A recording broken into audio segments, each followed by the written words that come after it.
Here is the full script rewritten with corrected grammar and American English. She asked it casually, like the weather. Why haven't you touched me in a week? We were standing in the kitchen. Morning light. The hum of the fridge. The smell of coffee turning bitter on the counter.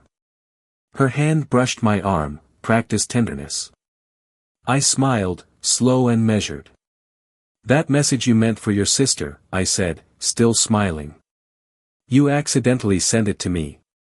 The mug slipped from her fingers. Porcelain cracked. Coffee spread across the tile like a stain you can't scrub out. Her face drained of color. Not confusion, recognition. The kind that arrives before denial has time to put on its shoes.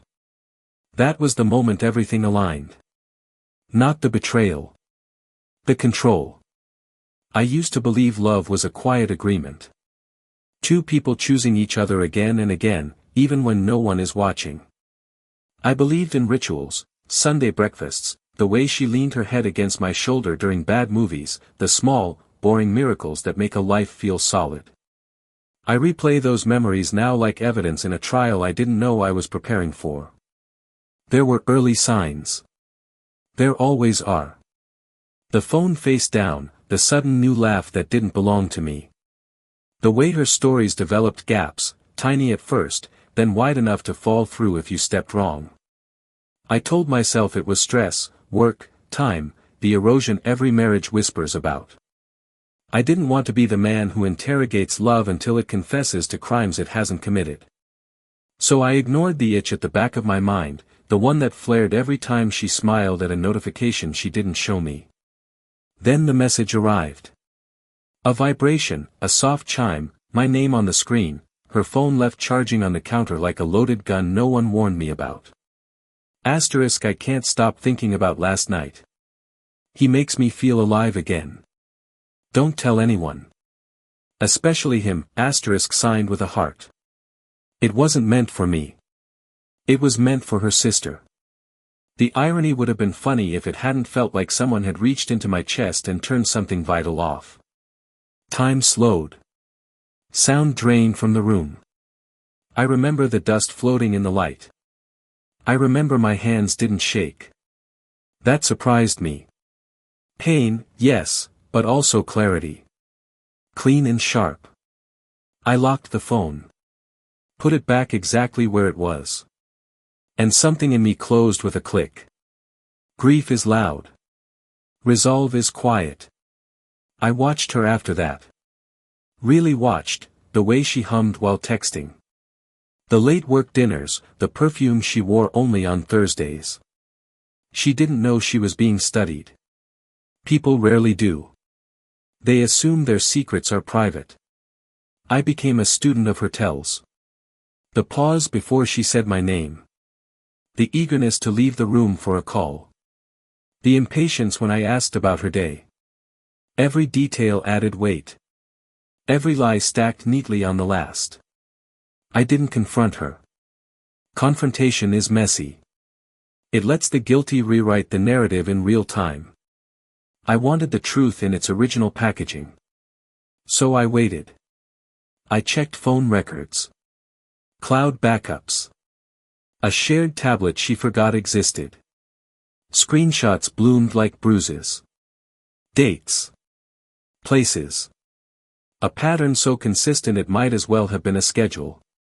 Pain tried to break through. I didn't let it. Pain makes you reckless. I needed to be precise. There's a moment when heartbreak turns into something else. It's subtle. The sadness drains, and what's left is cold arithmetic. I reached it on a Tuesday night, alone in the car. Engine off.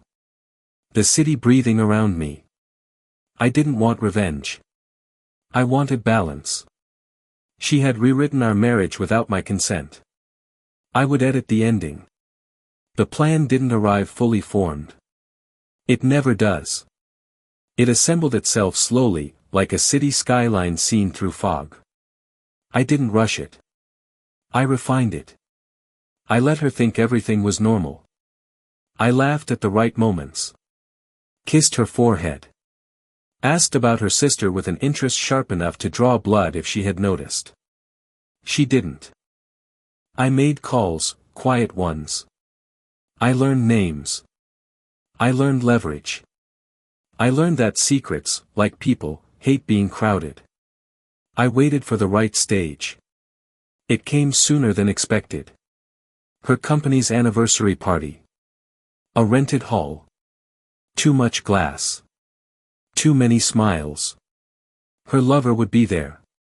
She told me he was a colleague. That word tasted thin.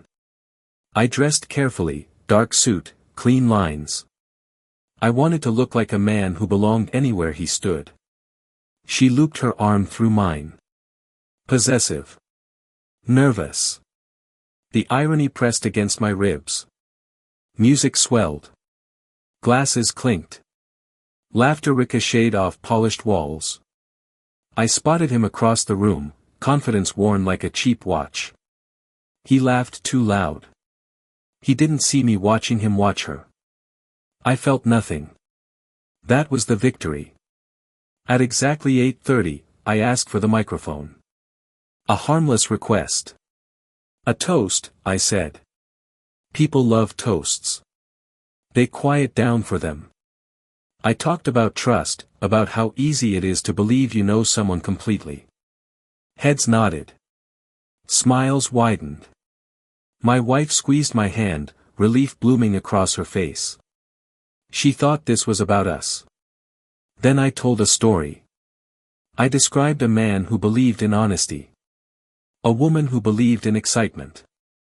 A message sent to the wrong person. The room leaned in. Curiosity is a kind of gravity. I didn't use names. I didn't have to. Screens lit up behind me. The slideshow she thought was a montage of company milestones instead bloomed with timestamps, messages, and photos cropped just enough to be undeniable. A sound rose from the crowd, not a scream, but a collective inhale. I turned to her. That's when you asked why I hadn't touched you, I said softly. This is why. Chaos erupted. Her face collapsed in on itself. He tried to leave. Security stopped him. Someone dropped a glass. Someone laughed, sharp and disbelieving. The room fractured into noise and motion and judgment. I stood still. Control is not about volume. It's about position. The aftermath was quieter. It always is. Consequences don't shout. They settle. She cried. She pleaded. She rewrote. I listened like a man reviewing a contract already void. He lost his job, not because of me, but because patterns don't survive daylight. People talk. Companies listen when reputations start bleeding. Family lines redrew themselves. Invitations stopped coming. Whispers replaced greetings. She moved out. A suitcase. A door closing with a finality that didn't ask permission. I stayed, not just in the house, but in myself. I don't pretend this made me whole. Revenge is not a cure. It's a correction. A rebalancing of scales tilted by someone who thought you wouldn't notice. I learned something essential: betrayal thrives on the assumption that you'll react loudly, stupidly, on cue, that you'll explode and make it easy. I didn't. I chose patience. I chose clarity. I chose to let the truth speak in a room full of witnesses. When I think back to that morning in the kitchen, the mug shattering, the coffee spreading, I understand what I felt wasn't cruelty. It was relief. The lie was finally heavier than the silence. I didn't touch her because I was already gone. And she knew at the moment her phone betrayed her better than I ever could. Some people think revenge is about hurting someone back. They're wrong.